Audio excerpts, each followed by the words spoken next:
পানির প্রশ্নে আন্তর্জাতিক নিয়মনীতির তোয়াক্কা না করেই দীর্ঘদিন ধরেই শুষ্ক মৌসুমে একতরফাভাবে পানি প্রত্যাহার করছে ভারত, আর বর্ষায় বাঁধ খুলে দিয়ে তৈরি করছে বন্যার মতো মহাদুর্যোগ, যার নেতিবাচক প্রভাব পড়ছে উত্তরের কৃষি, প্রাণবৈচিত্র্য ও জীবন জীবিকায়।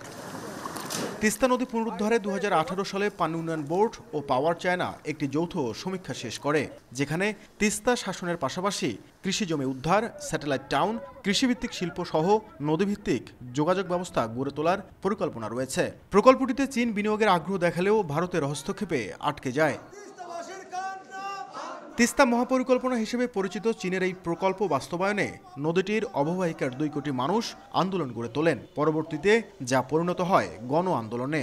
এই প্রকল্প বাস্তবায়নের ক্ষেত্রে এই সরকার যদি চীনের সঙ্গে কোনো সম্পর্ক উন্নয়ন করতে চায়, তাহলে এই প্রকল্পের অর্থ তারা দিতে প্রস্তুত। এটা যদি কোনো প্রতিবন্ধকতা থাকে, আমরা বলছি এই সমীক্ষার আলোকে এই প্রকল্প বাস্তবায়ন করতে হবে নিজস্ব অর্থায়নে।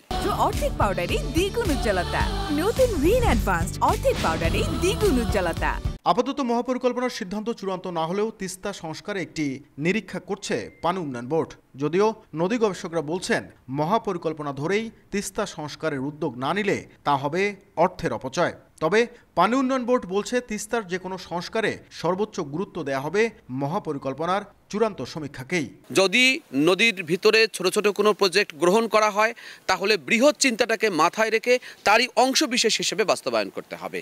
তাহলেই কেবল নতুন প্রকল্প নদীর জন্যও ক্ষতি হবে না, অর্থেরও অপচয়ের কারণ হবে না। মহাপরিকল্পনা যেটা, সেটা আপনারা জানেন যে একবার আমাদের চায়নার মাধ্যমে ওইটার একটা হয়েছিল, পরে ওইটা এমন একটা পর্যায়ে আছে, এখন ওইটা মানে নীতি নির্ধারণী পর্যায়ে আছে। কিন্তু আমরা যেটা প্যারালেল করছি, আমরা নিজেরাই একটা স্টাডি করেছি এলাকার মানুষকে সম্পৃক্ত করে কি করা দরকার সেই জিনিসটার জন্য।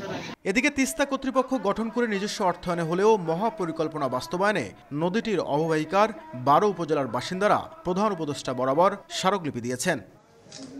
নাজমুল ইসলাম নিশাত, সময় সংবাদ, রংপুর।